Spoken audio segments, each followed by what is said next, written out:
Bonjour, petit tutoriel Casio qui va t'apprendre à représenter la courbe d'une fonction. Bien, ici, donc, tu voudrais représenter la fonction f qui est définie par f de x égale à moins 3x au carré moins 2x plus 5.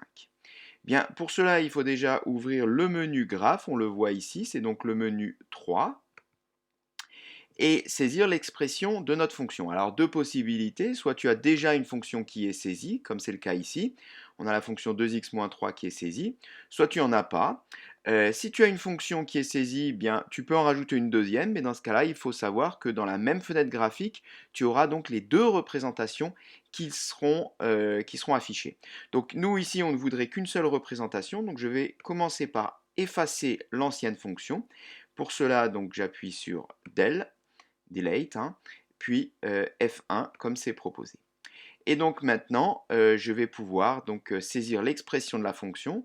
Alors moins, attention, c'est le moins de signe, donc moins 3x, on peut directement utiliser la touche de variable ici, au carré, moins 2x, alors maintenant c'est le moins d'opération. Si jamais tu reprends le moins de signe, la calculatrice va croire que tu veux faire le produit de moins 3x au carré par moins 2x. Ce n'est pas le cas ici, ici il s'agit bien d'une différence. Donc moins 2, je reprends la touche de variable ici, x. Tu peux aussi récupérer le x là avec la touche alpha, ça marche très bien, hein. Plus 5. Voilà. Donc, bien, la fonction est saisie. On peut maintenant regarder sa représentation graphique. Et pour cela, donc, on appuie sur Draw, touche F6. Voilà, et bien comme souvent, la représentation graphique n'est pas complète puisque la fenêtre d'affichage ne correspond pas bien à ce qu'on souhaiterait voir. Ici, on le sait, c'est une fonction du second degré, donc représentée par une parabole. Et on voit qu'il nous manque là le haut de la parabole. On aimerait bien voir aussi ce qui se passe un peu plus vers le bas avec les deux branches donc, qui s'en vont vers moins l'infini. Bien pour cela, on va être amené donc à redimensionner la fenêtre de notre calculatrice. Ça se passe dans Windows.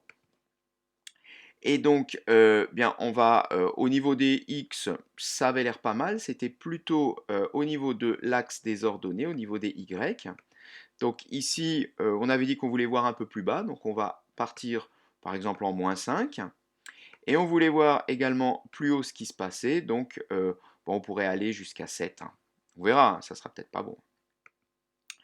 Alors, scroll, ça c'est la distance qu'il y a entre deux graduations, donc une unité. Bon, ça avait l'air d'être pas mal par rapport à la représentation graphique.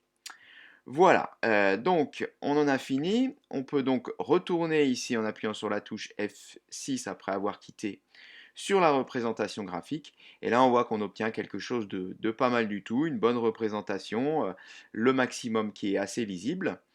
On aurait pu également redimensionner la fenêtre à l'aide des fonctionnalités zoom. Donc bon, voilà, je te les montre juste, mais je te laisserai les découvrir tout seul. Zoom avant, zoom arrière. Le zoom box est aussi sympa puisque le zoom box te permet de choisir directement un cadre dans lequel tu auras ta future fenêtre d'affichage. Donc je te laisse également la découvrir. Voilà, cette séquence est terminée.